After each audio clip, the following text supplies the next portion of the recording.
Good evening, all of you. Good evening, Janvi, Saili, Tejaswini, Nikita. Good evening, Supriya, Nitisha, Vaishnavi Vanjari. Good evening, Kalas, Prachi, Kamini, Anushka, Aniket, Rutika. Good morning, all. Okay. So, genetic basis of inheritance बेटा ये हम लोग study कर रहे हैं और इसमें आज हमारा लेक्चर 9 है। लास्ट कुछ लेक्चर्स में सबसे पहले बेसिक कंसेप्ट हम लोगों ने स्टडी किए थे, बेसिक टर्मिनोलॉजी। उसके बाद बेटा मेंडेलियन जेनेटिक्स हमने स्टडी किए। मेंडेलियन जेनेटिक्स में बेटा लॉ ऑफ इनहेरिटेंस हमने समझे थे, जिसमें फर्स्ट लॉ ऑफ इनहेरिटेंस हम लोगों का हुआ था। फर्स्ट लॉ ऑफ इनहेरिटेंस के बाद बेटा कुछ एक्सेप्शंस थे फर्स्ट लॉ को लेकर के, वो देखे।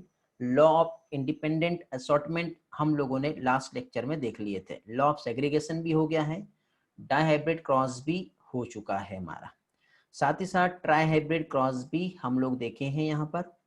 ठीक है, अभी यहाँ पे बेटा आगे का जो नेक्स्ट पोर्शन है वो हमें स्टार्ट करना है, that is chromosomal basis of inheritance. ये आज हम लोग यहाँ पर स्टार्ट करने वाले हैं। बट इसी के साथ साथ कुछ स्टूडेंट्स का यहाँ पे पहले तो डाउट्स आ रहा था।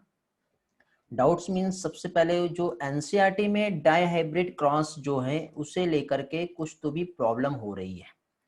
Means dihybrid cross and law of independent assortment समझ में तो आ गया है, ऐसा स्टूडेंट का कहना है। बट जब एनसीईआरटी का स्टेटमेंट हम पढ़ रहे हैं तो वो हमें कंफ्यूज कर रही है।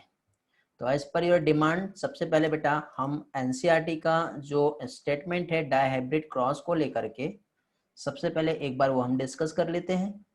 ठीक है, और उसी के बाद फिर हम लोग क्रोमोसोमल बेसिस ऑफ इनहेरिटेंस जो है वो हम लोग रिवाइज कर मतलब डिस्कस करेंगे। आगे का पोर्शन, कुछ भी पोर्शन जो रिवीजन का है वो हम देख लेते हैं। Okay, let's start now. Are you okay? Are you ready? Audio video clear है ना बेटा? सबसे पहले तो रिस्पॉन्स कर देंगे, यदि ओके है तो आगे बढ़ते हैं।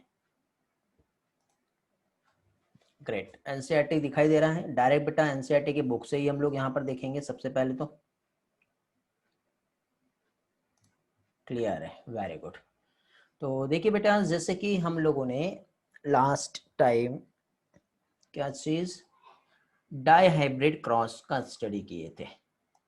अब डाइहाइब्रिड क्रॉस की यदि हम बात करें, क्या चीज बेटा, यदि हम लोग डाइहाइब्रिड क्रॉस की बात करते हैं तो एक ऐसा क्रॉस जिसमें क्या होता है, टू कैरेक्टर्स, ओके, उनके बीच में क्या होता है, क्रॉस लगाया जाता है। तो देखिए यहाँ पे इनहेरिटेंस ऑफ टू जीन, क्या चीज, इनहेरिटेंस ऑफ टू जीन जो है ये हम देखेंगे। तो मेंडल ने जो वर्क किया बेटा, जो क्रॉस लगाया वो किस पर, पी का जो प्लांट था that is Pisum sativum plant. इसमें क्या चीज बेटा, टू डिफरेंट कैरेक्टर्स जो है ये लिए।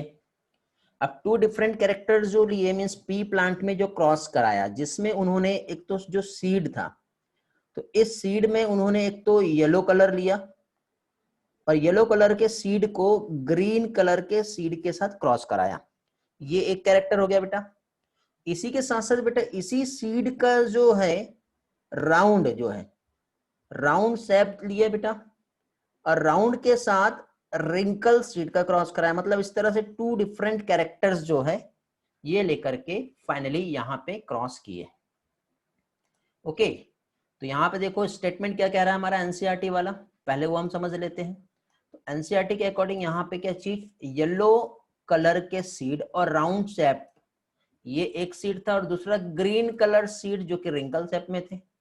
तो जब उन्होंने यहाँ पे क्रॉस किया तो उनको रिजल्ट मिला कि सारे के सारे जो F1 जनरेशन जब आई तो सारे के सारे येलो कलर और राउंड शेप के मिले। ओके, मींस यहाँ पे उन्होंने सबसे पहले तो इसका जो जीनोटाइप जो बनाया, capital Y capital Y capital R, इसका cross small Y small Y small R के साथ किए। तो capital Y capital R small Y, ठीक है, capital Y capital R small R gamete निकले। फिर finally capital Y capital R small R. ये F1 जनरेशन थी, लेकिन जिसमें रिजल्ट्स जो मिले सारे के सारे yellow colour and round shape. ठीक है, हाँ बेटा ये सभी लोगों को समझ में बहुत अच्छे से आया होगा। बट प्रॉब्लम कहाँ आ रही मैं जान गया हूँ, लेकिन फिर भी कंसेप्ट हम यहीं से स्टार्ट करेंगे। मीन्स यहाँ पे जो कैरेक्टर जो पेयर था येलो ग्रीन कलर और राउंड रिंकल, तो इसमें डोमिनेंट कौन सा था? ऑब्वियसली बेटा येलो कलर और राउंड शेप जो है ग्रीन और रिंकल पे क्या है? डोमिनेंट है। ओके, तो येलो कलर डोमिनेंट था ग्रीन पे और राउंड शेप डोमिनेंट था रिंकल पे। ये इसका आंसर हो गया। तो रिजल्ट जो था बेटा ये आइडेंटिकल जो रिजल्ट्स उन्होंने मिले जब उन्होंने सेपरेट मोनोहाइब्रिड क्रॉस किए येलो ग्रीन के बीच में, ठीक है, जो सीडेड प्लांट थे, और राउंड रिंकल प्लांट सेपरेटली भी उन्होंने क्रॉस किए, तो भी उन्हें रिजल्ट जो है एज इट इज इसी तरह से मिला। तो अब यहाँ पे देखिए सबसे पहले तो उन्होंने जो जीनोटाइप सिंबल यहाँ पे यूज किए। जीनोटाइप सिंबल मींस वाई जो है डोमिनेंट है, मींस येलो सीड कलर के लिए, स्मॉल वाई रिसेसिव है green seed colour, capital R round shape, और स्मॉल आर जो है रिंकल के लिए। ओके, यहाँ पे capital Y, small Y, capital R और स्मॉल आर, ये जो जीनोटाइप है इसके फिनोटाइप बता रहा है। ये येलो कलर हो गया, ये ग्रीन कलर हो गया, ये राउंड हो गया, और ये क्या हो गया?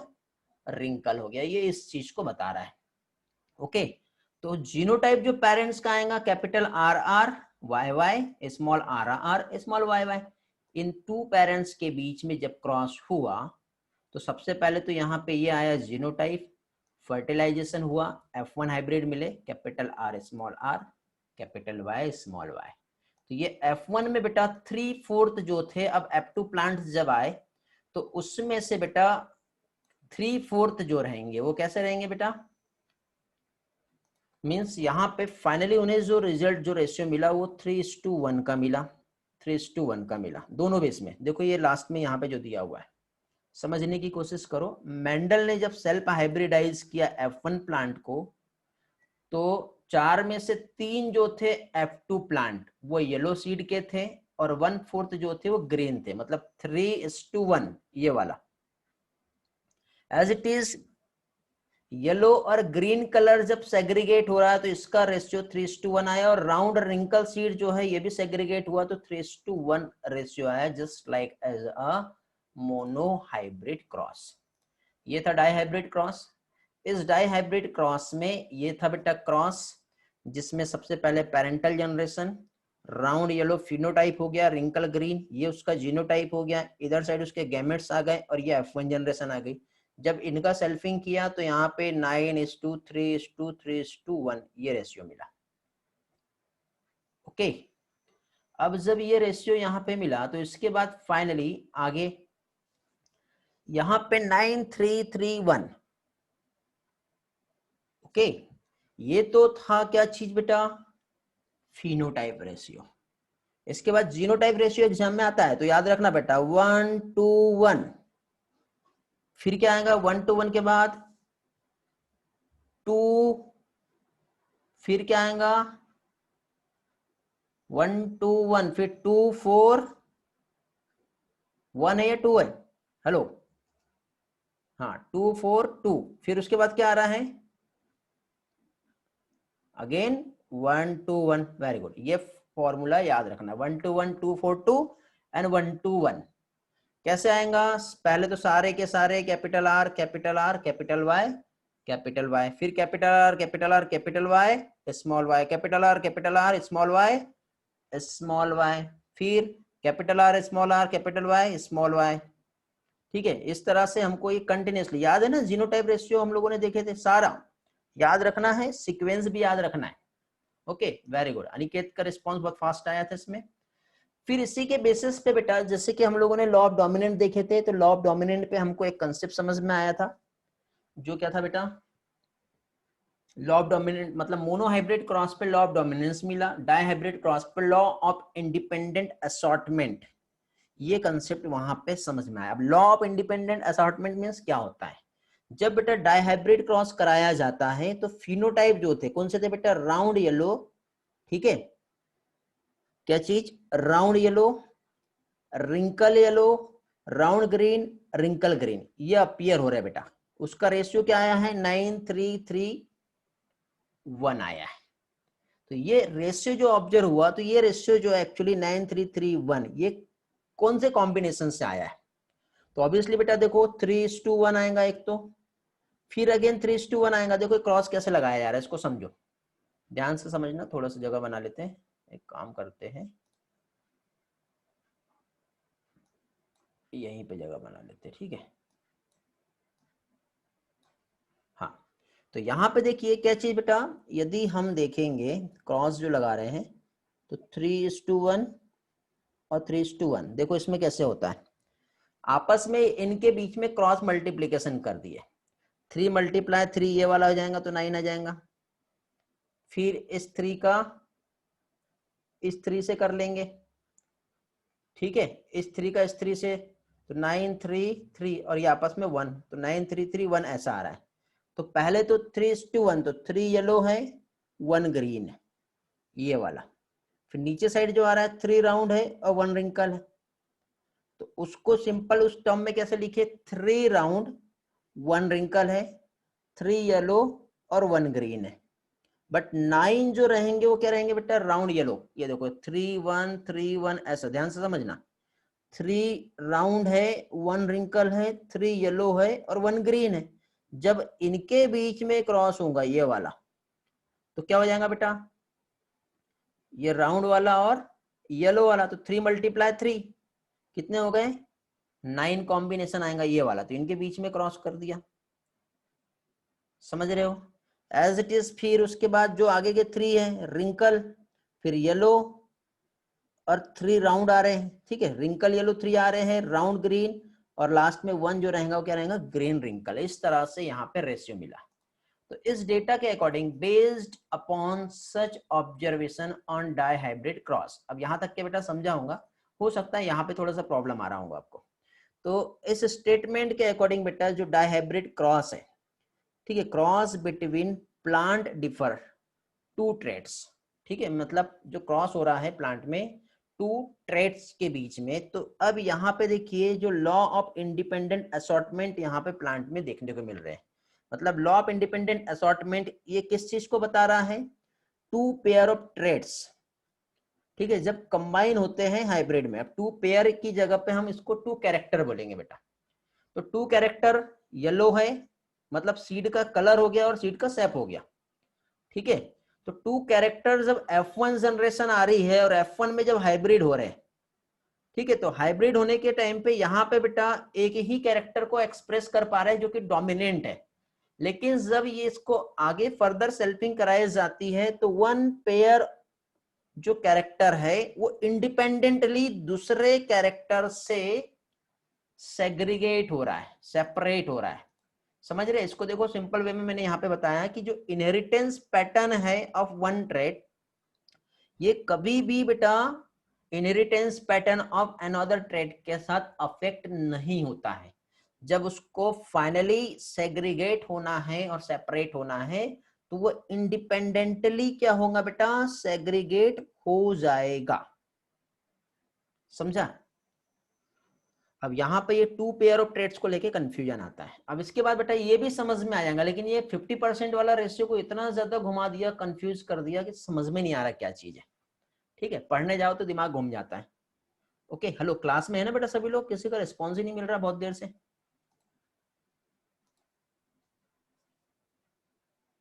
ओके है, हाँ गुड। तो अभी देखिए यहाँ पे ये वाला जो, अब फाइनली देखिए जब यहाँ पे capital R small R capital Y small Y, इसके ये F1 जनरेशन, इसकी जब सेल्फिंग होंगी, ठीक है, तो सेल्फिंग जब हो रही है तो ध्यान से समझना, ये जो सेल्फिंग है यहाँ पे क्या बताया हुआ है, ठीक है। यहाँ पे पहली चीज तो 2 पेयर ऑफ जीन जो है ड्यूरिंग द मियोसिस, ठीक है, इंडिपेंडेंटली क्या हो रहे हैं, सेग्रीगेट हो रहे हैं और उससे प्रोडक्शन हो रहा है एग एंड पॉलन ग्रेन का, ठीक है, कहां पे, इन F1 प्लांट में। तो कंसीडर करें बेटा segregation of 1 pair of gene capital R and small R, ठीक है। यदि हम देखें तो जैसे कि फॉर एग्जांपल कैपिटल आर और कैपिटल वाई, स्मॉल आर और स्मॉल वाई जब यहाँ पे आएंगे तो ये कैपिटल आर और वाई जो है जब ये सेग्रीगेट होंगे तो इंडिपेंडेंटली सेग्रीगेट होने वाले हैं। ओके, इंडिपेंडेंटली कैसे सेग्रीगेट होंगे बेटा? तो one pair of gene capital R और स्मॉल आर जो रहेगा, तो इसका 50% ऑफ गैमिट जो रहेगा, जिसमें कैपिटल आर रहेंगे, और अदर 50% जो रहेगा वो क्या रहेगा बेटा? स्मॉल आर रहेगा। ठीक है, और यदि देखें beside each gametes having either capital R और स्मॉल आर रहेंगे, एज इट इज सिमिलर बेटा वाई, कैपिटल वाई और स्मॉल वाई को लेकर भी यहां पे बताया हुआ है। ठीक है, अब यहाँ पे ये 50% का रेशियो क्या है वो चीज समझा देता है, और यहाँ पे समझा दे रहा हूँ, जस्ट वेट, आगे का भी देख लेते। Important thing to remember here, segregation 50%, 50% capital R and 50% small R जो रहेंगे, वो क्या रहेगा? जस्ट वेट यार, कॉल आया, एक मिनट। हाँ हाँ ठीक, 50% जो रहेंगे वो क्या रहेंगे बेटा? वो, एक मिनट यार बेटा, वॉइस क्लियर है ना बेटा? कॉल आया, हो सकता है फ्लक्चुएट हुआ होगा, डिस्कनेक्ट किया हूं मैंने।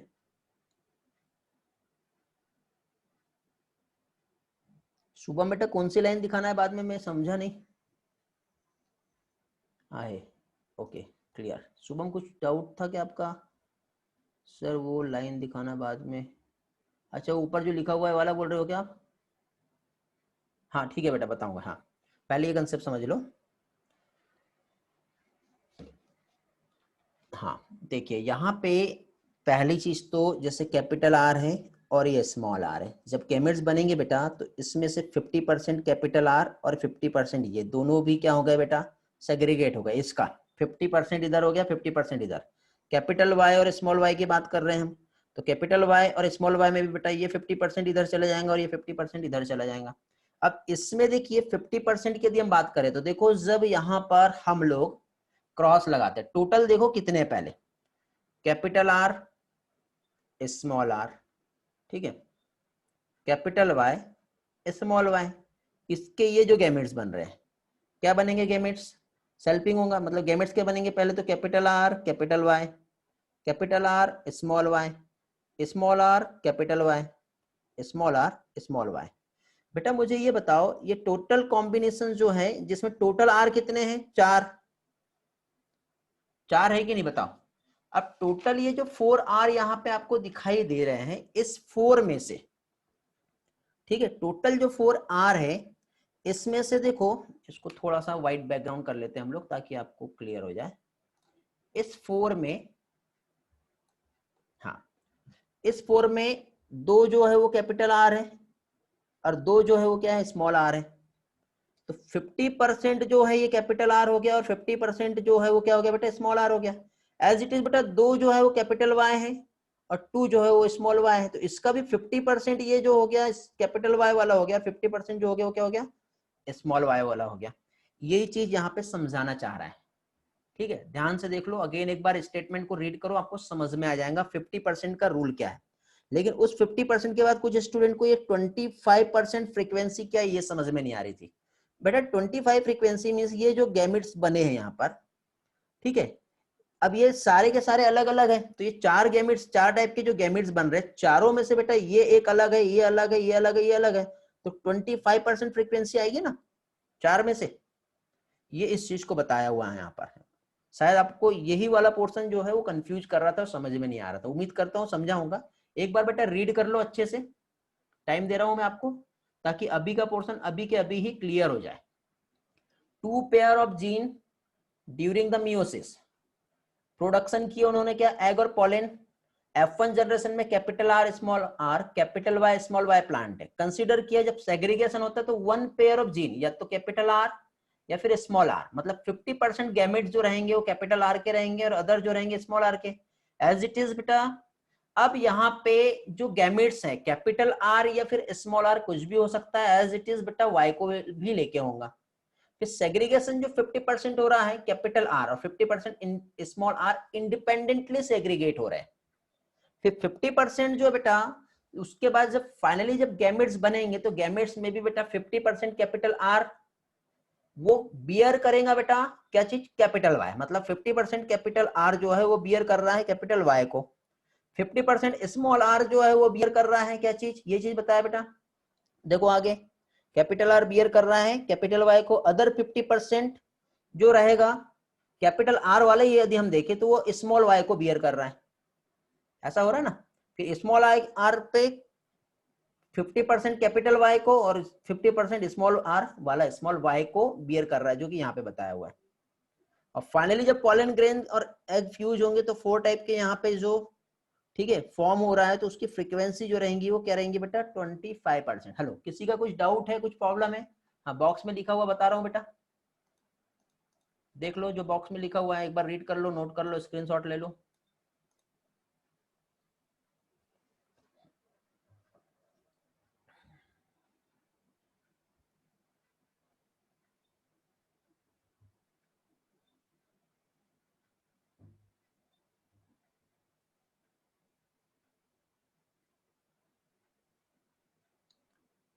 सिक्सटीन इज टू 4 गैमेट, देखो बेटा ऐसा नहीं है शुभम।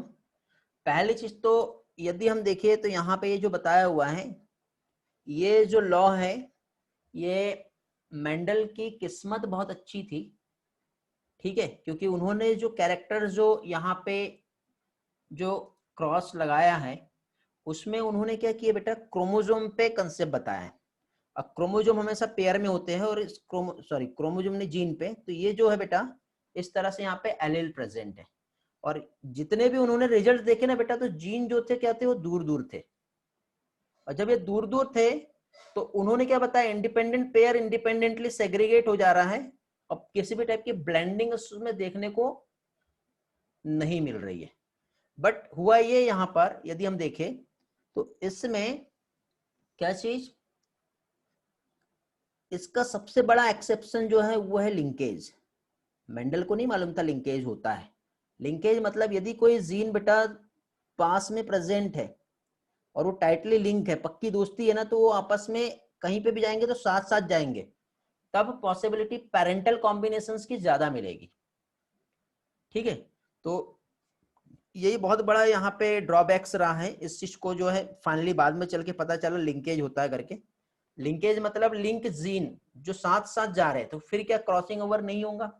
तो बेटा हमें मालूम है कि जो हमारे बॉडी में जो क्रोमोसोम है, यदि हम देखें तो 23 जो है पेयर में होते हैं, ठीक है।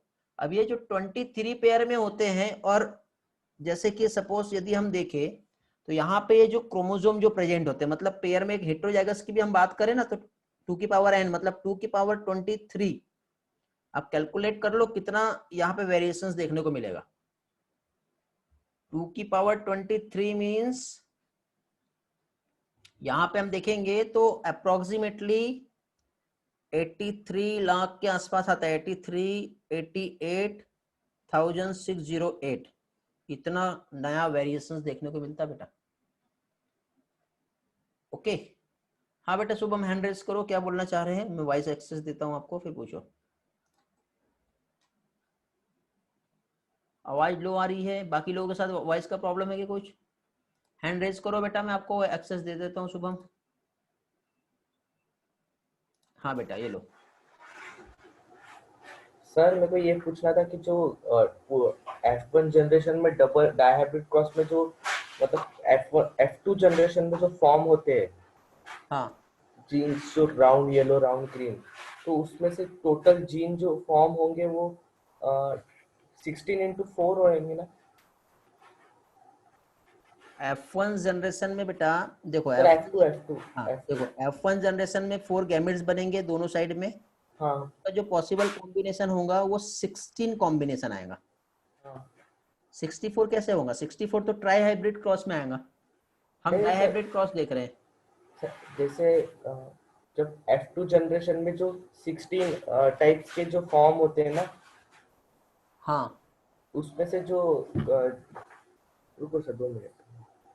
आप थोड़ा सा अलग लॉजिक पे जा रहे हैं बेटा, हम लोग यहाँ पे डाई हाइब्रिड क्रॉस देख रहे हैं। F1 जनरेशन है, हम्म, F1 जनरेशन के ये देखो यहाँ पे ये 4 टाइप के गैमेट्स बने, हम्म, ठीक है। ये जो 4 टाइप के जो गैमेट्स बने हैं यहाँ पर, तो अब ये जो गैमेट्स है इनके बीच में क्रॉस होगा, मतलब सेल्फिंग हो रही है ना F1 जनरेशन की, तो जो सेल्फिंग हो रही है, तो ये जो 4 गैमेट्स है, 4 इधर भी आएंगे, 4 इधर भी आएंगे, तो उसका यहाँ पे जो कॉम्बिनेशन आएगा वो कितना आएगा, 64 ही, 64 नहीं आएगा, ओनली 16 आएगा। ओके वाइस बेटा, मेरे साइड तो से सर जो प्रॉब्लम, इधर, रिज्वाइन कर लो। हाँ शुभम, और कुछ पूछना है बेटा, सर, क्लियर हुआ कि नहीं, बताओ पहले। हाँ सर, हाँ क्लियर हुआ, पर एक क्वेश्चन और है सर। हाँ वो जो 4 टाइप्स ऑफ जीन बोले वहाँ पे लाइन है 25% ऑफ टोटल गमेट प्रोड्यूस। ये ईच फ्रीक्वेंसी ऑफ हाँ 25%, हाँ 1/4 हाँ ऑफ टोटल गैमेट प्रोड्यूस, ये वाला ना। हाँ। तो टोटल गैमेट कितने फॉर्म होते हैं? टोटल गैमेट देखो 1 2 3 4, इस 4 के 1 जो रहेगा वो अलग है, अगला 1 अलग है, तो उसका जो परसेंटेज आ रहा है वो 25 आ रहा है, 4 में से 1। ठीक समझा? है। हाँ देखो क्लियर हुआ होगा तभी हाँ बोलना। और किसी का कोई प्रॉब्लम बेटा? कल्याणी,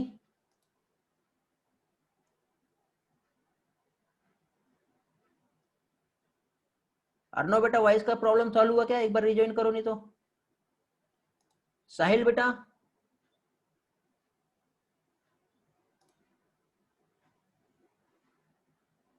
हाँ हैंड रेज करो बेटा, अनम्यूट देता हूं मैं आपको। जानवी, क्या डाउट है आपका? हाँ very good Arnav, hand raise करो, जिसको भी अनम्यूट चाहिए मैं अनम्यूट दे रहा हूं।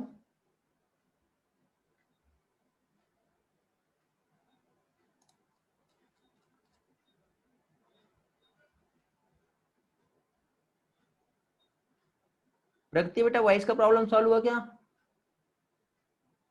जानवी, आपका क्वेश्चन क्या है? जीनोटाइप रेशियो 1:2:4, 1:1:1,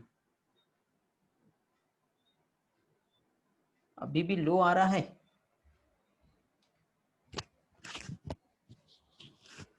अभी देखो बेटा प्रगति, लो बेटा, कल्याणी अनम्यूट दिया।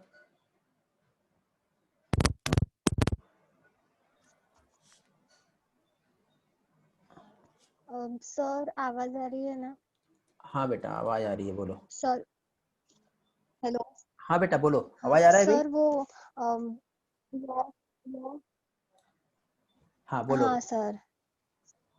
सर वो लॉ डिपेंडेंट असॉर्टमेंट का थर्ड थर्ड लाइन नहीं समझी।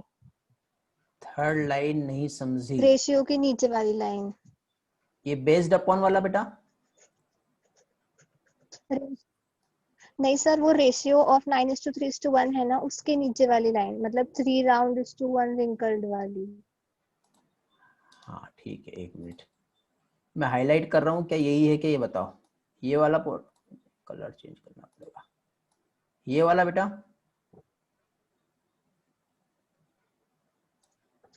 सर आपकी स्क्रीन एक ही जगह अटक गई। अभी देखो, मैं फिर से शेयरिंग दे रहा हूँ, देखो। अ,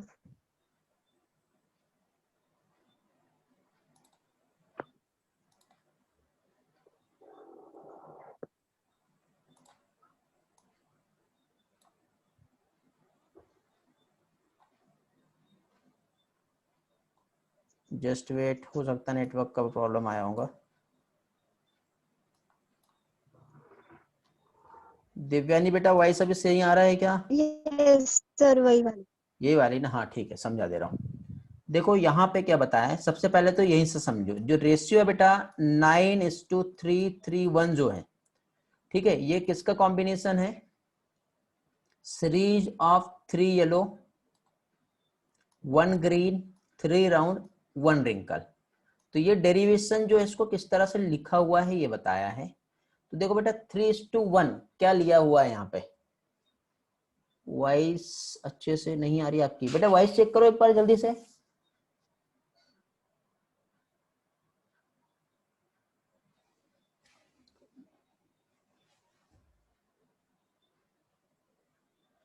ओके हाँ ठीक है, चलो। तो ये वाला पार्ट जो हम समझ रहे हैं अभी, देखो बहुत ही सिंपल है, कुछ भी कॉम्प्लिकेटेड नहीं है, सिंपल लॉजिक से समझना है उसको। सिंपल लॉजिक देखो यहाँ पे कैसा काम कर रहा है। तो यहाँ पे सबसे पहले तो बेटा क्या किए, जो मोनोहाइब्रिड क्रॉस है, दो मोनोहाइब्रिड क्रॉस मतलब दो कैरेक्टर, दो कैरेक्टर मतलब सीड जो है यहाँ पे 3 राउंड है और 1 रिंकल है, ये एक कैरेक्टर हो गया बेटा मोनोहाइब्रिड क्रॉस का। दूसरा बेटा 3 येलो है और 1 ग्रीन है, ये दूसरा कैरेक्टर हो गया। अब कैरेक्टर होने के बाद बेटा इनको जब आपस में मिक्स किया जाएगा, मिक्स करेंगे ना तभी तो डायहाइब्रिड क्रॉस होगा। तो ये इंडिपेंडेंटली बेटा सबसे पहले सेपरेटली मोनोहाइब्रिड क्रॉस किया, और इस मोनोहाइब्रिड क्रॉस को जब फाइनली उनके साथ क्रॉस किया, मींस उसका डेरिवेशन जो निकाला, तो वो कैसे आएगा ये बताया जा रहा है। तो अब देखिए पहली चीज तो 3 राउंड 1 रिंकल और 3 येलो 1 ग्रीन, ऐसा है। तो अभी हमको देखो सबसे पहले हम उसको अलग अलग सेपरेटली लिखते हैं, तो आपको वो थोड़ा और भी इजी समझेगा। क्या चीज, 3 जो है राउंड है, 1 जो है वो रिंकल है, फिर 3 जो है येलो है, 1 जो है वो ग्रीन है। अब यदि मुझे क्या चीज, राउंड रिंकल येलो ग्रीन, ये तो बेटा सेपरेटली जो है फिनोटाइप है, बट मिक्सिंग होंगी तो कभी भी देखो लॉ ऑफ इंडिपेंडेंट असॉर्टमेंट में ये राउंड वाला यही बोलेगा कि मेरे को रिंकल के साथ ही रहना है, या फिर येलो वाला ऐसा थोड़ी होगा कि ग्रीन के साथ ही रहेगा। मतलब राउंड येलो भी हो सकता है, येलो तो डोमिनेंट था ना, ये रिसेसिव कैरेक्टर है, ये मोनोहाइब्रिड क्रॉस है ना। तो अब यहाँ पे देखो राउंड येलो भी हो सकता है, तो राउंड येलो आएंगे तो कितने आ रहे, डोमिनेंट कैरेक्टर आ रहे ना, इसको मल्टीप्लाई कर दिया 3:3, कितना आ रहा है राउंड येलो, 9 आ रहा है। क्योंकि जब मोनोहाइब्रिड क्रॉस में ये 3 रेशियो को दिखा रहा था, तो डाईहाइब्रिड क्रॉस में वो कितना दिखाएगा, 9 को दिखाएगा। समझा, पहला वाला यदि समझ में आया होगा तो आगे का समझेगा कल्याणी बेटा।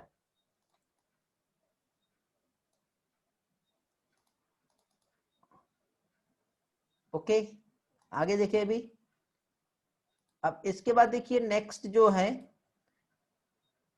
3 रिंकल येलो आ रहे, कौन से वाले बेटा, देखो पहली चीज तो उन्होंने इसका इस तरह से डेरिवेशन बनाया, फिर उसके बाद इसी को उन्होंने इस तरह से बनाया, येलो रिंकल। फिर 3 राउंड ग्रीन आएंगे, कौन से, ये वाले। और लास्ट में बेटा जो क्रॉस लगाया है वो इस तरह से इनका डायरेक्टली ये आया है, ऐसा हुआ है।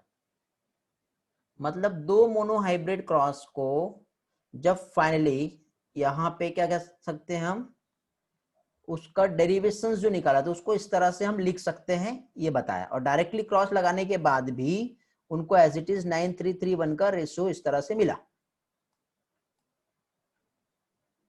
हाँ वेरी गुड, समझ में आ गया, वेरी गुड, इजी है, कुछ भी नहीं है। अब लॉजिक तो देखो बेटा इसमें 2-3 टाइप के और भी लगा सकते हैं हम, जरूरी नहीं है कि एक ही लगे, बट मेन जो मैं बता रहा हूँ यही है, ऐसे ही आएगा इसमें।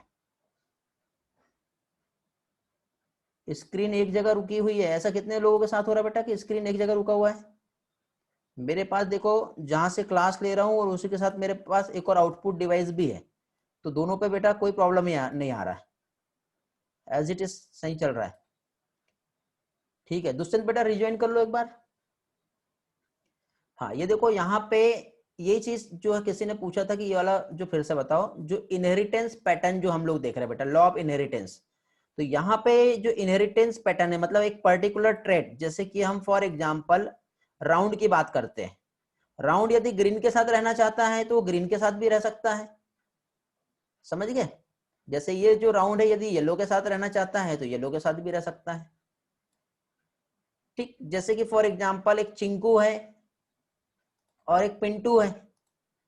अब चलो एक काम करते, चिंटू और पिंटू के नाम पे हम समझते हैं, चिंटू है और पिंटू है, ठीक है। और इसके साथ फिर और दो हम यहाँ पे नाम दे देते हैं, ठीक है, एक मुन्नी दे दो और एक कोई और एक नेम जो है, नाम बताओ यार, नाम याद नहीं आ रहा, ठीक है, जो भी XYZ। तो अब देखिए फॉर एग्जांपल अब ये जो चिंटू है यदि इसको मुन्नी के साथ रहना है या फिर XYZ किसी के भी साथ रह सकता है, ऐसा कोई वहां पे आएगा क्या, नहीं आएगा।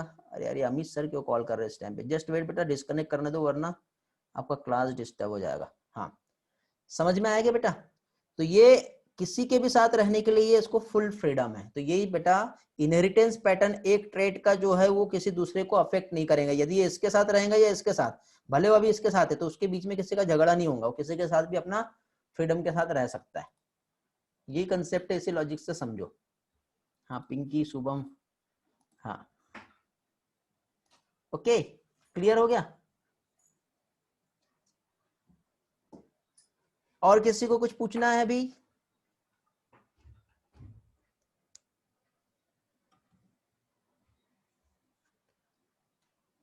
चलो आगे बढ़ते हैं फिर।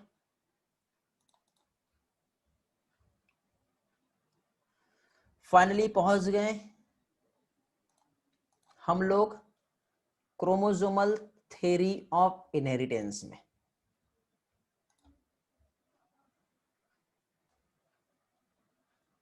कौन सा टेबल बेटा? ये वाला।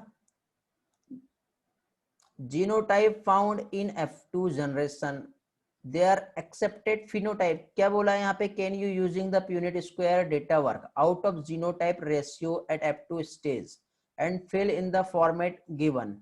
It's genotype ratio also 9331। Okay, इसका जीनोटाइप रेशियो जो है वही यहाँ पे पूछा है। F2 जनरेशन में क्या आएगा? वही हम लोगों ने लास्ट टाइम जो देखे बेटा। और उसका फिनोटाइप क्या आएगा? तो उसके वहां पे जितने भी कॉम्बिनेशन आएंगे वो सारे आएंगे। बताया हूं बेटा कलर्स। ये टेबल समझा क्या बेटा बाकी लोगों को, या किसी और का प्रॉब्लम है? Punnett square data work out of genotype ratio at F2 stage and fill in the format given. Anushka, अगर capital RRYY cross with, Tushar class में है क्या बेटा? उसका फोन आ रहा है मुझे। तुषार गुमा से क्लास में फोन करेंगे बेटा, आपको डिस्टर्बेंस होगा, आज बहुत फोन आ रहे हैं। Then what will be the F1 generation? बेटा ये जो आप बता रहे हो अनुष्का, आपका जो क्वेश्चन है, ठीक है, बाकी लोगों के साथ भी मैं बता दे रहा हूं। वॉइस फ्लक्चुएट हुई होंगी बेटा, अभी कॉल आ गया था इसलिए। हाँ देखिए बेटा अनुष्का, आप क्या, आपने जो डेटा मुझे बताया capital R capital R capital Y capital Y, इसका cross capital R small r capital Y small y के साथ, ये होता है बेटा बैक क्रॉस। तो बैक क्रॉस में सारे के सारे जो है बेटा वो डोमिनेंट कैरेक्टर को ही एक्सप्रेस करेंगे। ठीक है अनुष्का, ये होता है बैक क्रॉस। प्यूनेट स्क्वायर का मतलब क्या है? प्यूनेट स्क्वायर का मतलब क्या बेटा? प्यूनेट एक साइंटिस्ट है, और साइंटिस्ट ने हमको जो चेकर बोर्ड होता है ना, जो हम लोगों ने ये वाला जो हाइब्रिड क्रॉस लगाए थे, दिख रहा है बेटा ये वाला? तो ये जो डायहाइब्रिड क्रॉस जो है ये प्यूनेट स्क्वायर की हेल्प से लगाते हैं हम लोग। ओके, बैक क्रॉस अगर रिसेसिव पेरेंट के साथ होगा तो, बैक क्रॉस रिसेसिव पेरेंट के साथ होगा तो टेस्ट क्रॉस कहलाता है बेटा। ओके, जब F1 का उसके रिसेसिव के साथ होगा तो टेस्ट, और किसी के भी साथ होगा तो वो बैक कहलाता है।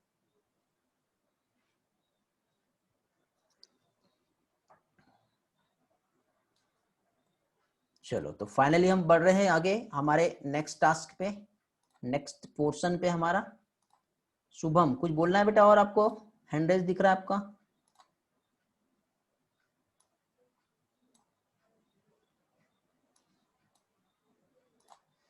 तो देखिए बेटा finally chromosomal theory of inheritance अब हमें समझना है यहां पर। ठीक है, तो क्रोमोसोमल थ्योरी ऑफ इनहेरिटेंस जो है, इसे यदि हम देखें तो पहली चीज तो बेटा मेंडल ने जो बताया था, ठीक है, हमें मालूम बेटा ये एक सेल है, इनसाइड द सेल न्यूक्लियस होता है, और इनसाइड द न्यूक्लियस ये होता है बेटा क्रोमोसोम। ठीक है, और इस क्रोमोसोम पे प्रेजेंट होते हैं डीएनए। मतलब यदि हम इस क्रोमोसोम की यदि बात करें तो मेंडलियन फैक्टर जो इस क्रोमोसोम पे प्रेजेंट होते हैं, बट मेंडल को ये नहीं मालूम था। ठीक है, बाद में पता चला कि ये जो मेंडलियन फैक्टर है वो कहां पर प्रेजेंट है? क्रोमोसोम पे। तो कंप्लीटली क्रोमोसोम जो है वो सेग्रीगेट होता है, वो कंप्लीटली क्रोमोसोम जो है वो इनहेरिटेड होता है, पर्टिकुलर एक जीन नहीं होता। तो मेंडल के बेटा फेलियर का रीजन ऑलरेडी मैं आप लोगों को पहले ही एक्सप्लेन कर चुका हूं कि 1865 में मेंडल ने जो डेटा दिया, लेकिन उसके बाद भी लोगों को 1900 तक के रिकॉग्नाइज नहीं हो पाया। रीजन सबसे बड़ा यही था कि उस टाइम पे कम्युनिकेशन बहुत इजी नहीं था, ठीक है, इसलिए जो पब्लिश करना है जो डेटा, वो प्रॉपर टाइम पे पब्लिश नहीं हो पाया। तो पहला तो सबसे बड़ा ड्रॉबैक जो था मेंडल के टाइम का, वो क्या था? कम्युनिकेशन। ठीक है, अब कम्युनिकेशन प्रॉपरली नहीं था वहां तक तो ठीक है, चलो समझ में आता है। ये फर्स्ट सबसे इंपॉर्टेंट जो है रीजन था। सेकंड रीजन जो है बेटा, मेंडल का जो कंसेप्ट था वो जीन पे था।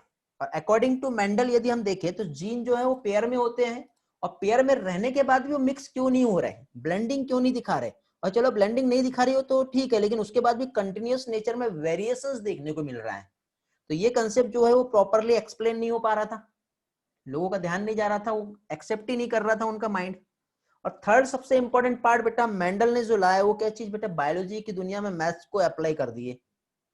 ओके, जो लोगों के लिए क्या अनएक्सेप्टेबल था बायोलॉजी के टाइम पे। और फाइनली लास्ट में यदि देखे तो मेंडल ने जो फैक्टर जो बताया उसका वो सिर्फ एक फिजिकल एग्जिस्टेंस ही बता पाए, लेकिन एक्चुअली क्या चीज है वो फैक्टर, किस तरह से वो यूनिट होता है इनहेरिटेंस का, वो एक्सप्लेन नहीं कर पाए। तो फाइनली इनके जो वर्क है बेटा 1900 में 3 साइंटिस्ट थे, बताओ कौन कौन से थे बेटा 3 साइंटिस्ट? कॉरिन्स थे, सेमार्क थे और हुगो डेवरिस।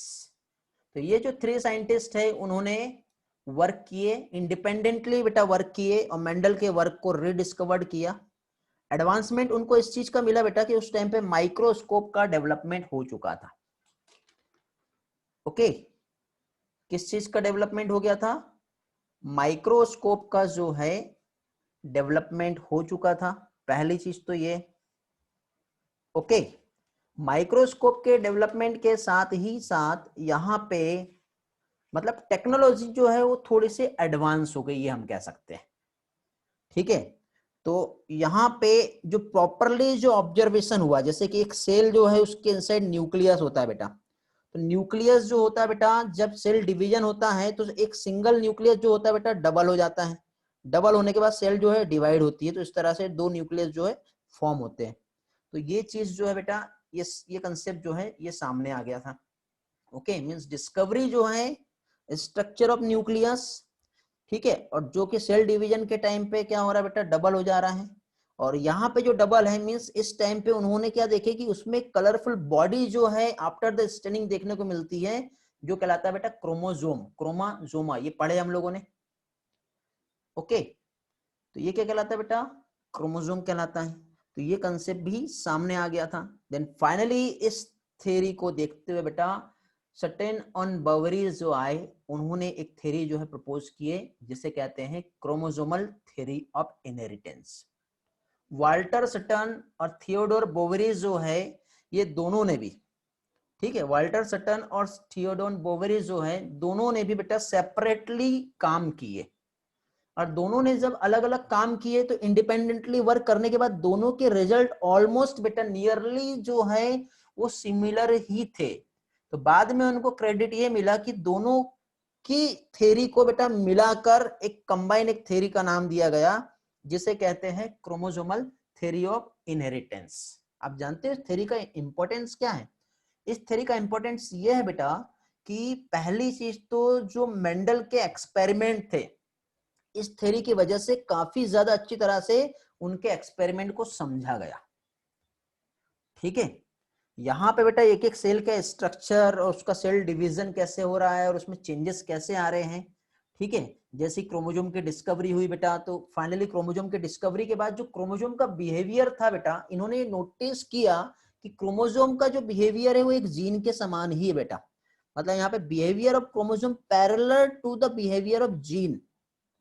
तो इसकी हेल्प से बेटा जो मूवमेंट जो था क्रोमोसोम का, वो मेंडल के एक्सप्लेनेशन को बहुत अच्छी तरह से, मेंडल के एक्सपेरिमेंट को बहुत अच्छी तरह से क्या है एक्सप्लेन कर रहा था, मतलब जो लॉ ऑफ इनहेरिटेंस हमने देखे, तीनों भी जो लॉ दिए हैं, इस थ्योरी की वजह से मेंडल के तीनों भी लॉज को बहुत अच्छी तरह से समझा गया, समझ में आ गए सारी चीजें।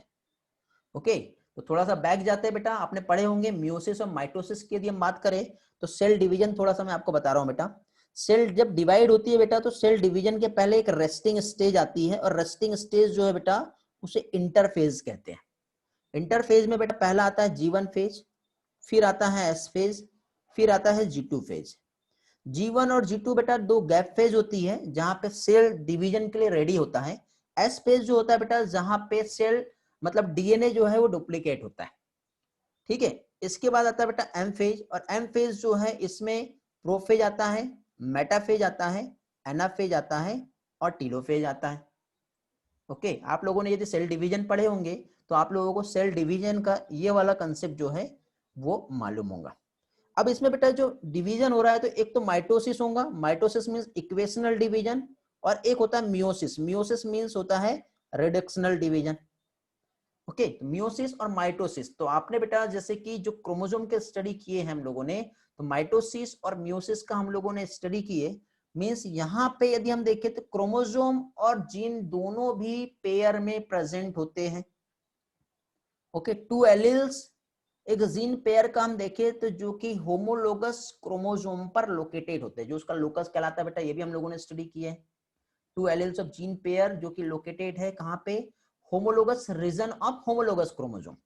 ठीक है, क्रोमोसोम का दो रीजन होता है बेटा, एक क्रोमोसोम का नॉन होमोलोगस पार्ट होता है और एक क्रोमोसोम का होमोलोगस पार्ट होता है। इस तरह से एक्स वाई क्रोमोसोम की हम बात करें तो यदि क्रोमोसोम का ये होमोलोगस रीजन है तो होमोलोगस रीजन में भी homologous chromosome, similar set of gene जिसको कहते हैं बेटा, वहां पे लोकेटेड होता है। ओके, तो एक डायग्राम की हेल्प से समझते बेटा। एक ये डायग्राम है हमारे पास, कहाँ गया एक और डायग्राम सेल डिवीजन वाला, ये हाँ। पहले तो बेटा मियोसिस को हम समझते हैं क्या है।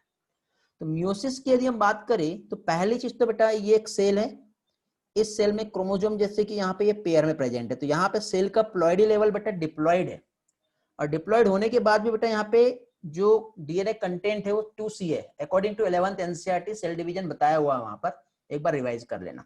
सबसे पहले इंटरफेज आती है बेटा, इंटरफेज में क्या होता है, इंटरफेज के स्टेज में बेटा क्रोमोसोम जो है बेटा मतलब सेल का जो प्लॉइडी लेवल वो डिप्लॉइड ही रहेगा, बट 2C से 4C हो गया, मतलब डीएनए कंटेंट जो है वो क्या हो गया बेटा, डबल हो गया, जैसे कि इनसाइड में आप डायग्राम में देख पा रहे हो।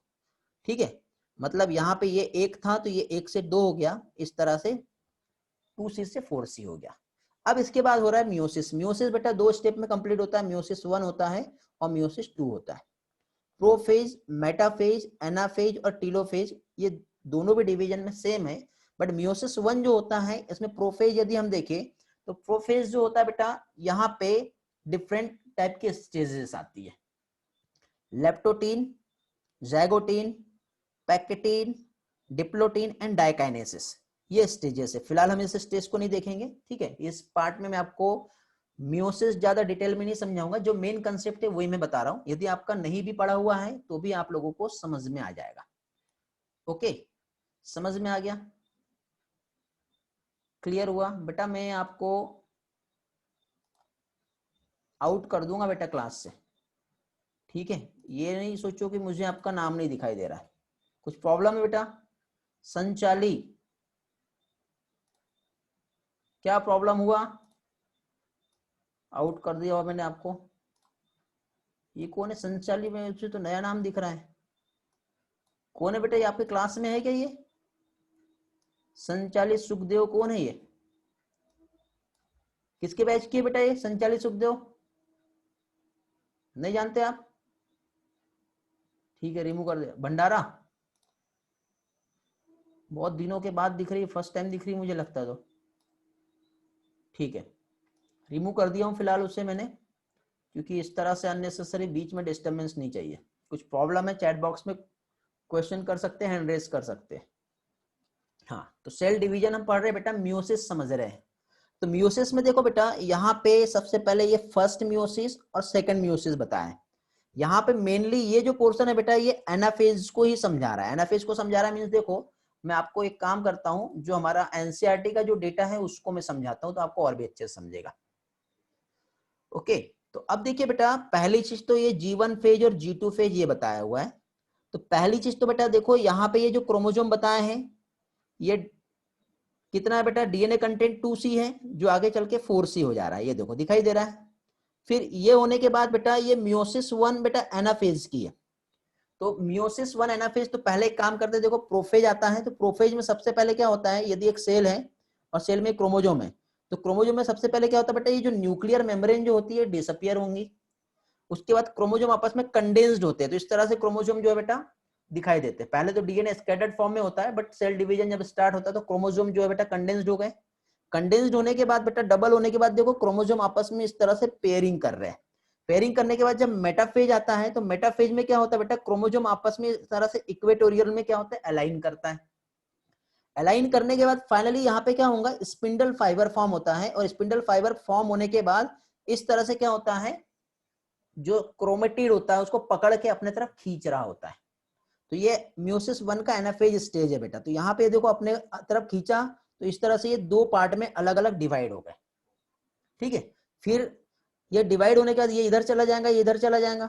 जाने के बाद फिर से नया सेल्स, यहाँ पे सेल मेम्ब्रेन बन गई। ठीक है, इस तरह से न्यूक्लियर डिवीजन हो गया बेटा। तो एक से कितना हो गया, 2 सेल हो गया। फिर मियोसिस 2 आएगा। मियोसिस 2 में ये देखो अलग अलग क्रोमेटिड जो थे वो भी और सेग्रीगेट होंगे। तो इस तरह से 4 हैप्लॉइड सेल्स का यहाँ पे क्या हो रहा है, फॉर्मेशन हो रहा है। तो मियोसिस जो है और जर्म सेल का फॉर्मेशन यदि हम देखें, ठीक है, तो उसमें क्या है, 4 क्रोमोसोम जो है, ठीक है, कैसे सेग्रीगेट हो रहे हैं और गैमेट्स का फॉर्मेशन कैसे हो रहा है, यही पार्ट यहाँ पे एक्सप्लेन किया गया है। ठीक है, फिर यहाँ पे एक टेबल में कंपैरिजन बताया बेटा between the behaviour of chromosome and gene. Okay, ये पार्ट बहुत ध्यान से समझना, मैक्सिमम स्टूडेंट यहाँ पे कंफ्यूज कर जाते हैं बेटा। ठीक है, देखिए बेटा, यदि हम एक क्रोमोसोम की बात करें तो क्रोमोसोम आपस में इस तरह से पेयर में होता है, होते हैं पेयर में। अब पेयर में देखें तो यहाँ पे जो एलील्स प्रेजेंट है, कैपिटल ए स्मॉल ए या फिर कैपिटल ए, ये भी पेयर में है। तो यहाँ पे यदि हम क्रोमोसोम और एलील्स की बात करें बेटा या जीन की, तो दोनों भी आपस में कैसे होते हैं, पेयर में होते हैं। जैसे कैपिटल टी स्मॉल टी या स्मॉल टी, ये भी पेयर में है। या फिर क्रोमोसोम की भी हम बात करें बेटा, तो क्रोमोसोम एक सेल के अंदर देखे तो इस तरह से क्रोमोसोम जो है ये भी कैसे होंगे बेटा, पेयर में ही प्रेजेंट होते हैं। फर्स्ट ऑप्शन समझ में आया। सेकंड बेटा, segregate at the time of gamete formation. हमने देखे थे बेटा कैपिटल टी स्मॉल टी था, जब गैमेट का फॉर्मेशन हो रहा था तो कैपिटल टी अलग जा रहा था और स्मॉल टी अलग हो रहा था। यही चीज यदि हम क्रोमोसोम के रिस्पेक्ट में भी बात करें बेटा, तो जैसे कि सपोज ये क्रोमोसोम है और ये क्रोमोसोम है जो कि पेयर में है, बट जब गैमेट फॉर्मेशन होगा तो एक क्रोमोसोम इधर और एक क्रोमोसोम इधर अलग अलग हो जाएगा। फिर जब मिक्स होगा तो एक पेरेंट से आएगा और एक मदर से आएगा, और दोनों का फिर ये जो है पहले तो 2n रहेगा, फिर क्या हो जाएगा, n होगा, लेकिन अपना ओरिजिनल फॉर्म जो है 2n प्लॉइडी लेवल फिर से क्या है, रिगेन कर लेगा। तो यही चीज बताया बेटा कि segregate at the time of gamete formation means only one of each pair is transmitted to a gamete. Segregate at gamete formation at only one of each pair transmitted to a gamete। दोनों के respect में same definition आ रही है। Last में एक question पूछा है बेटा कि हमें ये बताना है कि ए और बी जो है वो किस चीज को रिप्रेजेंट कर रहा है, कौन सा इसमें क्रोमोसोम को बता रहा है ये स्टेटमेंट, और कौन सा जो है वो जीन को बता रहा है। ओके, चलो एक और पार्ट पढ़ते। Independent pair segregate independently to each other। यहां पे one pair segregate independently of another pair। बताओ इसमें से जीन कौन सा है और क्रोमोसोम कौन सा है, ए और बी, दो ऑप्शन दिख रहे हैं आपको।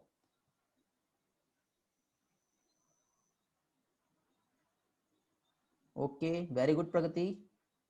नो बेटा लियांशु।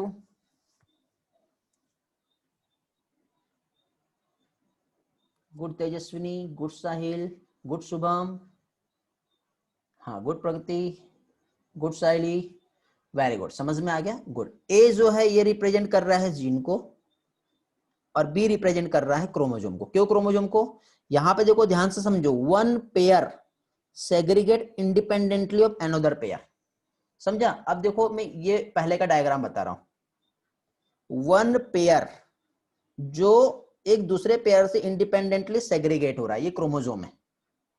ठीक है, अब देखो यहाँ पे इंडिपेंडेंट पेयर मतलब ये देखो कैपिटल टी स्मॉल टी, तो ये एक पेयर है जिसमें से ये इंडिपेंडेंटली जो है एक दूसरे से सेग्रीगेट होगा, इसलिए ये जीन है। और ये जो है ये किस चीज को रिप्रेजेंट कर रहा है बेटा, क्रोमोसोम को। ये मैंने यहाँ पे उसका डेफिनेशन लाया हूँ बेटा, ए जीन और बी क्रोमोसोम इस रिस्पेक्ट में किस तरह से आएगा। ध्यान रखना बेटा, ये कंफ्यूज हो सकता है, आपको अलग अलग रेफरेंसेस में हो सकता है कि अलग अलग डेटा मिले, यदि आप गूगल करोगे तो कंफ्यूज हो जाओगे। तो ऐसी चीजों को गूगल करने की नीड नहीं है, नहीं तो डिबेट चालू हो जाएगा, माइंड में कंफ्यूजन होगा और सही चीज गलत करके आओगे। ठीक है, तो ऐसा बिल्कुल भी नहीं करना है। कुछ लोगों की आदत होती है यहाँ से पढ़ते फिर कहीं और पढ़ते, फिर किसी और को क्रॉस चेक करते, फिर मुझको क्रॉस चेक करते हैं। फाइनली बेटा खिचड़ी बनाओगे तो बहुत दिक्कत होगी, मैं पहले बता रहा हूँ। खिचड़ी नहीं बनाना है, क्योंकि अल्टीमेटली कहीं पर भी घूमो फिरो जाना एक ही जगह है जो मेन गोल्स है आपका। तो मेन गोल्स के लिए यदि आपने माइंड में किसी भी टाइप का कंफ्यूजन क्रिएट कर लिए और कुछ भी मिसअंडरस्टैंडिंग क्रिएट कर लिए, लॉस इनडायरेक्टली आप ही लोगों का है। ठीक है, तो ऐसा बिल्कुल भी नहीं होने देना। चलो आगे बढ़ते हैं। तो ये म्यूसिस वाला ये पोर्शन तो मैंने आप लोगों को समझा दिया हूं ऑलरेडी। यहाँ पे बेटा ये जो एक डायग्राम है एनसीईआरटी का ही है, इसमें एनाफेज को लेके ये बताया हुआ है कि यहाँ पे डिफरेंट टाइप के कलर्स को बताया है, और उसी कलर्स के बाद यहाँ पे कॉम्बिनेशंस के बाद फाइनली जो सेग्रीगेशन हुआ है, ये इंडिपेंडेंट असॉर्टमेंट को बता रहा है कि कोई भी कलर बेटा किसी के ऊपर डिपेंड नहीं करेगा, वो किसी के भी साथ कहीं पर भी रहे, वो जब फाइनली सेग्रीगेशन होगा तो इंडिपेंडेंटली वो अपने आप को सेग्रीगेट करेगा। यहाँ पे देखो इंडिपेंडेंट असॉर्टमेंट ऑफ क्रोमोसोम लिखा हुआ है। ठीक है, यही चीज यहाँ पे बता रहा है। ओके, तो इसमें तो ये था। इसके बाद आता है हमारा मॉर्गन वाला एक्सपेरिमेंट, वो हमें देखना है जो कि ड्रोसोफिला में बताया है, और उसी के साथ साथ हम लोगों को लिंकेज जो है वो भी समझना है। ओके, यहाँ तक के बेटा क्लियर हुआ? रिस्पॉन्स करेंगे, किसी के कुछ डाउट है यदि हो तो आप पूछ सकते हो, अदरवाइज फिर आगे का पोर्शन जो है मॉर्गन वाला पार्ट हमें देखना है। जानवी, तेजस्विनी, आर्यन, लियांशो, सुजल, मयूरी, मृणाली, ओके क्लियर है, ग्रेट, नो डाउट। ईश्वरी, कलश, यस सर, आगे बढ़े। अनिकेत क्लियर है, ग्रेट। अनिकेत बेटा आपका एक क्वेश्चन देखा था जो पेंडिंग था, मैं जवाब नहीं दे पाया, बट वो आगे आने वाले टाइम में आपका वो डाउट क्लियर हो जाएगा। वैष्णवी, जीन एंड क्रोमोसोम का फिर से बताना है। ओके ठीक है, बता देता हूं बेटा। वैष्णवी वंजारी, थर्ड पॉइंट में डाउट है डिफरेंस का। ठीक है, सुबह हम देख लेते हैं, रिवाइज कर लेते हैं। ओके देखिए यहाँ पे क्या बताया है, independent pair segregate independently to each other, one pair segregate independent of another pair. ठीक है, अब देखो इसे देखने के लिए आप डायग्राम देखो बेटा, कौन सा डायग्राम बताऊं।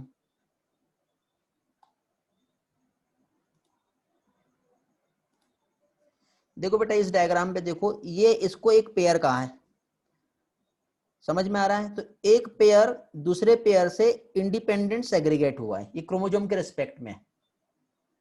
ठीक है, समझ में आया क्या? अब ये देखो one pair independently of another pair क्या हो रहा है, सेग्रीगेट हो रहा है, समझा?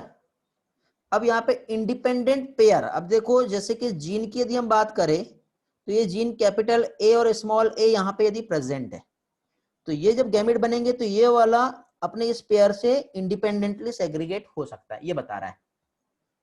ओके, दो लोगों के डाउट आए थे। शुभम बेटा थर्ड पॉइंट आपका क्लियर हो गया, वैष्णवी वंजारी क्लियर हुआ? क्लियर होगा तो आगे बढ़ते हैं। चलो वेरी गुड।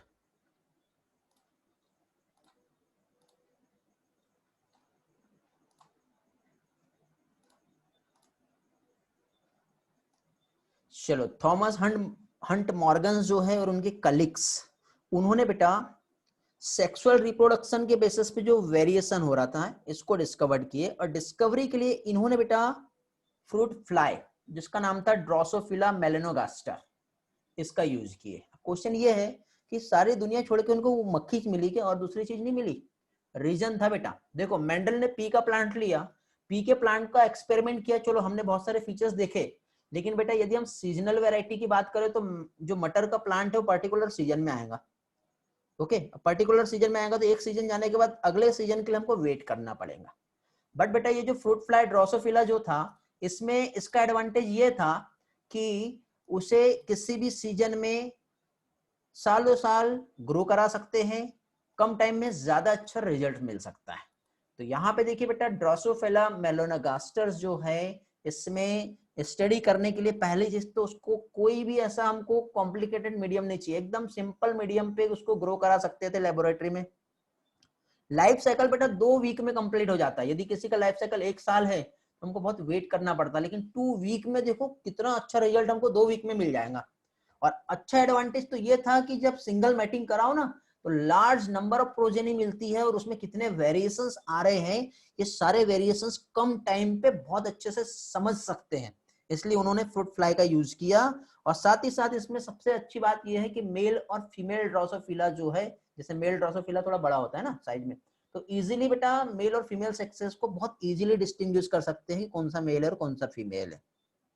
ओके, तो इस तरह से बेटा हेरिडिटी और वेरिएशंस जो है इसको ऑब्जर्व करना है तो इनके लिए कोई ऐसा एडवांस माइक्रोस्कोप नहीं चाहिए, एकदम लो पावर माइक्रोस्कोप भी रहा तो भी इसका ऑब्जर्वेशन हो जाएगा। ये थे बेटा थॉमस हंट मॉर्गन जिनके एक्सपेरिमेंटल प्रूफ, जिसमें हम लोगों को यहाँ पे एक चीज समझ में आया, और फाइनली इन्होंने एक कंसेप्ट दिया जो है बेटा लिंकेज। तो लिंकेज क्या होता है ये हम समझेंगे अभी।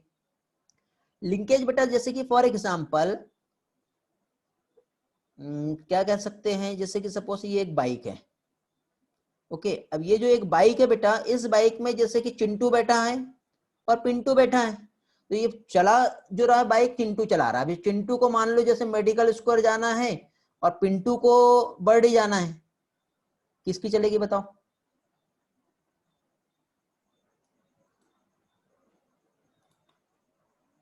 नहीं समझे? किसी को नागपुर जाना है और किसी को मुंबई जाना है, ठीक है, और फिलहाल वो पुणे में है। गाड़ी की कमांड जो है वो पर्टिकुलर चिंटू के हाथ में है, तो चिंटू जहां जाएगा वहां पे पिंटू को जाना ही पड़ेगा, होगा ना? हाँ, ड्राइवर, क्योंकि एक ही बाइक है और चलाने वाला एक है, तो मतलब एक जहां जहां जाएगा उसके साथ साथ दूसरा भी जाएगा। अब एक काम करते हैं, थोड़ा सा बदल देते हैं, ये चिंटू है, ये चिंटू की बाइक है, ये पिंटू है, ये पिंटू की बाइक है। अब क्या होगा? जिसको जहां जाना है वो वहां जाएगा, होगा ऐसा? हाँ, इंडिपेंडेंटली। तो बेटा यहाँ पे लिंकेज मतलब दोस्ती होता है, सिंपल टर्म में समझ लो मीनिंग, लिंकेज मतलब दोस्ती, और दोस्ती भी कैसी?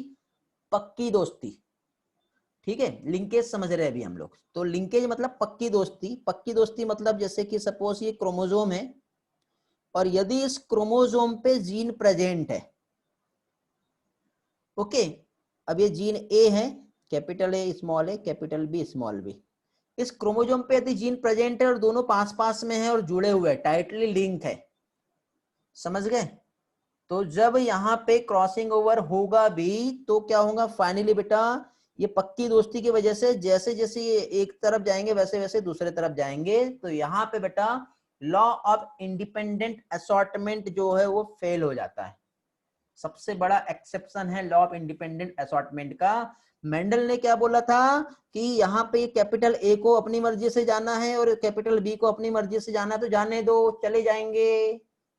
बट उसकी किस्मत अच्छी थी, क्यों? क्योंकि उन्होंने जितने भी जो टेस्ट लगाए, टेस्ट लगाने पर उन्होंने देखे कि एक जीन ए यहाँ पर बैठा है और एक जीन बी यहाँ पर बैठा है, तो क्रोमोसोम का पेयर का यदि इतना टुकड़ा काट के अलग भी कर दिया जाए तो इतना टुकड़ा अलग कर दिया तो दोनों इंडिपेंडेंटली सेग्रीगेट हो सकते हैं, समझे? लेकिन यदि इस बी को यहां से उठा के यहां पे चिपका दिया और जब इसको सेग्रीगेट करना है तो दोनों को साथ में ही जाना पड़ेगा। तो लिंकेज क्या है ये समझ लेते हैं पहले। लिंकेज का कंसेप्ट समझ में आया ना बेटा, क्या बताना चाह रहा हूं मैं? जीन का एक टेंडेंसी जो आपस में बहुत क्लोज में है वो साथ में ही इनहेरिटेट होंगे। तो देखो बेटा, linkage is a tendency of gene. Linkage जो है जीन का एक टेंडेंसी जो एक दूसरे के क्लोज में है, वो भी कहां पे? सेम क्रोमोसोम पे। वो क्या होगा बेटा? इनहेरिटेड होगा साथ साथ, ठीक है। मतलब जो लिंक जीन है, लिंक जीन मतलब जो जीन क्रोमोजोम पे टाइटली जुड़े हुए हैं, पास पास में लिंक है, पक्की दोस्ती है, तो वो क्या होंगे बेटा, इंडिपेंडेंट असॉर्टमेंट को नहीं बताएंगे। ठीक है, gene do not assort independently. हाँ बेटा क्लास, ये डिपेंड करेगा जीन पर। ठीक है, तो जीन यदि सेम क्रोमोजोम पर प्रेजेंट है तो उसे कहते हैं लिंक जीन। ठीक है, क्योंकि क्या है, अकॉर्डिंग टू मेंडल, मेंडल ने क्या बोला था वो समझ लो पहले। मेंडल ने ये कहा था कि जैसे ये सपोज, कैसे बनाऊं, एक मिनट, हाँ, ये क्रोमोजोम है और ये दूसरा क्रोमोजोम है। ओके, एक क्रोमोजोम पे ये जीन है, दूसरे क्रोमोजोम पे ये जीन है, तो जब ये क्रोमोजोम सेग्रीगेट होगा तो ये जीन भी चला जाएगा, ये क्रोमोजोम सेग्रीगेट होगा तो ये जीन भी चला जाएगा, तो दोनों का रास्ता अलग अलग हो गया बीच में से, ये इधर गया ये इधर गया, तो ये इंडिपेंडेंट असॉर्टमेंट तो दिखा सकते हैं। बट मेंडल को ये नहीं मालूम था कि उसका भी बड़ा भाई है, यहाँ पे कैपिटल बी है, यहाँ पे स्मॉल बी है। अब बताओ क्या करेंगे, क्योंकि क्रॉसिंग ओवर और इंडिपेंडेंट असॉर्टमेंट तब पॉसिबल है जब जीन जो है वो अलग अलग जगह पे प्रेजेंट है। बट हम तो जानते हैं ना बेटा, हम तो जानते हैं कि एक क्रोमोसोम पर कितने जीन प्रेजेंट हो सकते हैं। क्रोमोसोम का एक पर्टिकुलर लोकस भी यदि प्रेजेंट है तो वहां पर भी कितना जीन प्रेजेंट हो सकता है। याद है क्रोमोसोम नंबर 1 पढ़े हम लोगों ने मॉलिक्यूलर बेसिस ऑफ इनहेरिटेंस में, 2968 जीन प्रेजेंट होते हैं, लगभग 3000 के आसपास। यदि इतनी क्रोमोसोम की लोकेशन है, क्रोमोसोम नंबर 1 2 3 4, तो क्रोमोसोम नंबर 1 पे कितने जीन है, 2968। क्रोमोसोम नंबर वाई 231, प्रेजेंट है ना इतने जीन। बताओ यहाँ पे तो लिंकेज काम करेगा, मेंडल का law of independent assortment fail हो गया, समझे। हाँ, यदि उसमें एक जीन होता ही नहीं है तो फिर वो कहां से वो दिखाएगा। ओके, तो यहाँ पे जैसे क्रोमोसोम ए है, क्रोमोसोम बी है, अब यहाँ पे पेयर ऑफ एलील प्रेजेंट होगा इस तरह से। ठीक है, capital A small A capital B small B, इसमें फिर क्या होगा, पक्की दोस्ती दिखेंगी, मतलब यहाँ पे क्या आएगा, लिंकेज दिखेगा। ओके, अब ये देखो यहाँ पे कौन सा वाला पार्ट, ये वाले जीन इसके 2 एलील है, ये दूसरा जीन उसके 2 एलील है। ठीक है, तो कंप्लीट क्रोमोसोम जो है यदि एक जगह जा रहा है तो 2 जीन जो है यदि एक ही सेम क्रोमोसोम पे प्रेजेंट है और वो बहुत ही एक दूसरे के पास में है, तो दोनों एलील जो है बेटा क्रोमोसोम के साथ पास होंगे जब गैमेट्स का फॉर्मेशन होगा।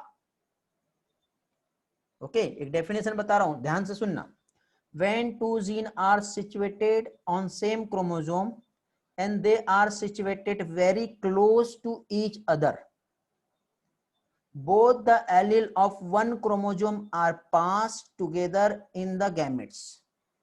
समझा क्या बताया मैंने, वही जो मैंने यहाँ पे डायग्राम बताया था उसी का मीनिंग समझाया हूं। ओके, तो ये चीज है बेटा जो लिंकेज को बताता है। तो जीन प्रेजेंट है बेटा सेम क्रोमोसोम पे, वो कहलाएंगे लिंक जीन। ठीक है, और क्रॉसिंग ओवर बेटा लिंकेज को तोड़ता है, लिंक जीन हमेशा नॉन एलेलिक होते हैं। ये कुछ कंसेप्ट है बेटा।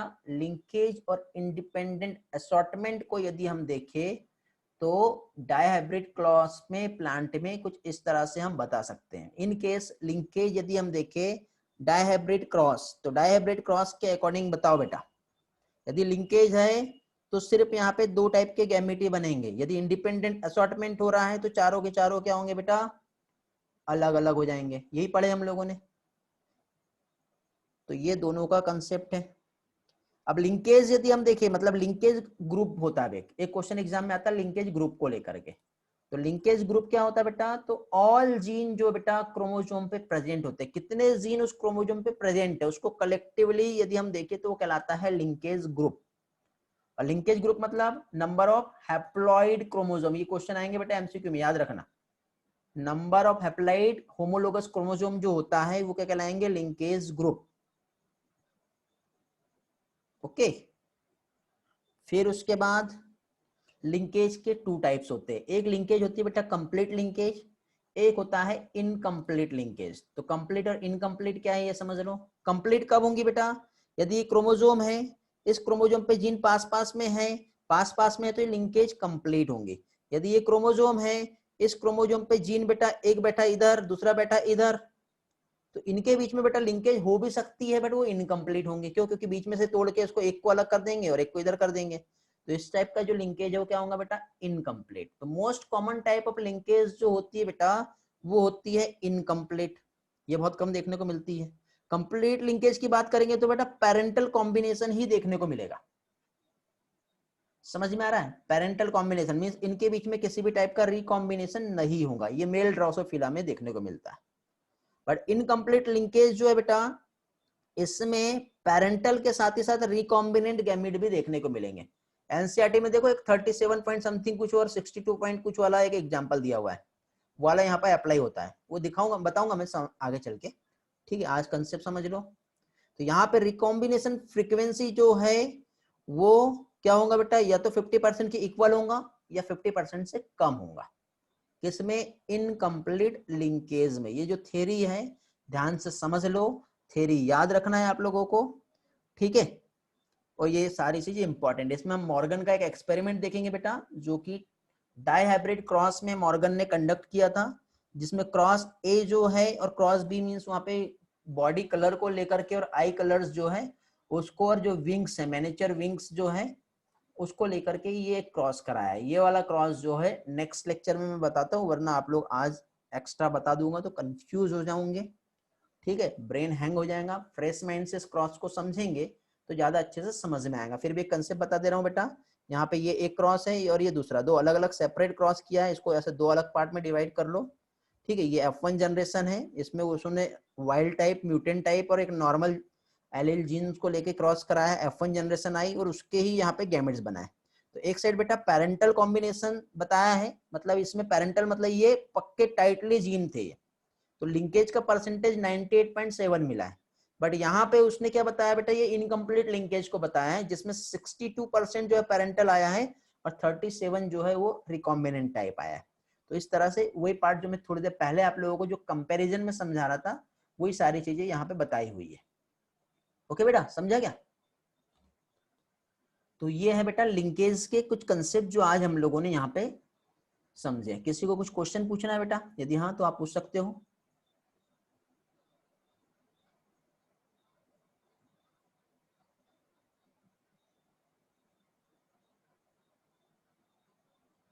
फिनाइल कीटोन यूरिया में फेनिल एलानिन जो है टायरोसिन में कन्वर्ट नहीं हो पाता है, जिससे फिनाइल कीटोन यूरिया कहते हैं बेटा। पेरेंटल लिंकेज मतलब पेरेंटल कॉम्बिनेशन देखने को मिलेगा बेटा,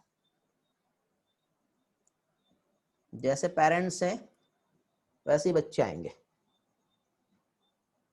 रिकॉम्बिनेशन मतलब देखो, रिकॉम्बिनेशन मतलब क्रॉसिंग ओवर। चलो बता देता हूँ, थोड़ा सा डाउट आ रहा होगा आपको। देखो बेटा, इस तरह से यहाँ पे ये दो क्रोमोजोम है, दो क्रोमोजोम में बेटा ये एक क्रोमोजोम हो गया, ठीक है, ध्यान से समझो।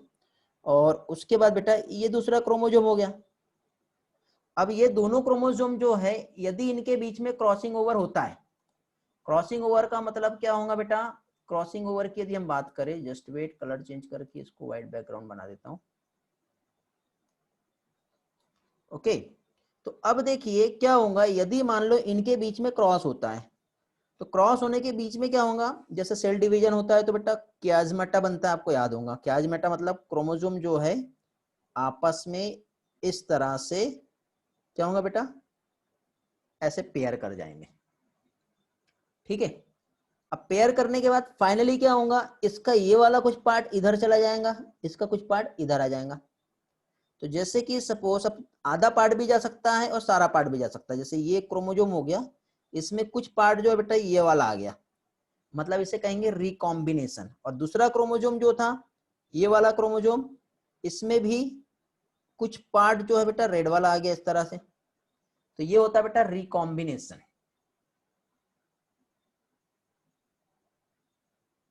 हाँ बेटा, पीडीएफ मिल जाएगा।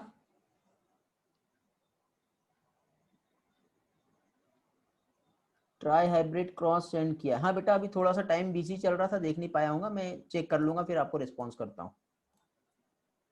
लिंकेज ग्रुप एक बार रिवाइज करना बेटा। ये समझा गया पहले ये वाला जो पार्ट बताया मैंने? क्या नाम था, किसका था डाउट? आर्यन, आर्यन समझा बेटा? ये ग्रुप लिंकेज बता देता हूँ क्या है। ठीक है, ओके, समझ गया Aryan? Okay good. Linkage group मतलब यहाँ पे देखो बेटा, वापस से स्लाइड से समझा दे रहा हूँ। लिंकेज ग्रुप क्या होता है? देखिए, लिंकेज ग्रुप मतलब कितने जीन्स जो है क्रोमोजोम पे प्रेजेंट है। जैसे सपोज ये क्रोमोजोम पे नंबर ऑफ जीन्स 10 प्रेजेंट है, तो वो उसका लिंकेज ग्रुप कहलाएगा। ठीक है, अब कितने लिंकेज ग्रुप एक ऑर्गेनिज्म में हो सकते हैं वो डिपेंड करते हैं उसमें haploid number of homologous chromosome कितने प्रेजेंट है। जैसे हमारे इसमें कितने होते हैं, 23 होमोलोगस हैप्लॉइड सेट है, तो लिंकेज ग्रुप कितना हो गया, 23, ऐसा है। ओके, और किसी के कुछ डाउट बेटा? समझ गया आर्यन? Very good. चलो, और किसी को कुछ? हाँ बेटा कल्याणी, आपके भी डाउट जो है मैं सॉल्व करता हूँ मल्टीपल एलिलिज्म्स के। ठीक है, उसमें क्या है एक्चुअली बहुत से लोगों के अलग अलग इस पर डाउट आए, तो जितने कॉमन क्वेश्चन होंगे वो हम क्लास में डिस्कस कर लेंगे, और जिसका इंडिविजुअल रहेगा वो मैं आप लोगों को पर्सनली बेटा चैट में ही समझा दूंगा। ठीक है, अभी भी बेटा कल के और इसके पहले के जो भी क्विज हुआ है, ठीक है, उसमें जिसके भी जो डाउट्स हैं वो अपने स्कोर सबमिट करेंगे। ठीक, आज मैं एक और पीडीएफ शेयर करूंगा। हाँ, सुपर 30 में हुआ है बेटा, सभी लोगों के लिए वेलकम है सुपर 30, बट रिस्पॉन्स जो देगा उसको चांस मिलेगा। ठीक है, जितने लोग भी होंगे उन लोगों का मैं क्लियर करा दूंगा। आज आपको एक टास्क मिलेगा, उसको कंप्लीट करना है। ठीक, कंप्लीट करते जाओ, आगे बढ़ते जाओ। ठीक है, सुपर 30 में आओ, सुपर 10 में आओ, सुपर 5 में आओ। ओके, देखता हूँ बेटा, सारी चीजें देखता हूँ। एक्चुअली थोड़ा सा टाइम बिजी था इसलिए मैं देख नहीं पाया। अभी सभी के डाउट भी क्लियर करूंगा और सारी चीजें, और नेक्स्ट टास्क भी जो है आज आप लोगों को अभी थोड़ी देर के बाद मिल जाएगा। जेनेटिक्स पर ही हो रहे हैं सारे कुछ जो भी हो रहे हैं। ठीक है, असाइनमेंट्स मिलेगा बेटा आज आपको। असाइनमेंट्स के बाद आपको पर्सनल में आंसर की जो आपने सॉल्व की वो सबमिट करना है। सबमिट करने के बाद मैं आपको पर्सनल में आंसर की शेयर करूंगा, उसमें आप आपके रिजल्ट शेयर करोगे, मैं एनालाइज करूंगा, आप परफेक्ट हो सही हो क्या, आपको स्पेशल ग्रुप में ऐड कर लूंगा।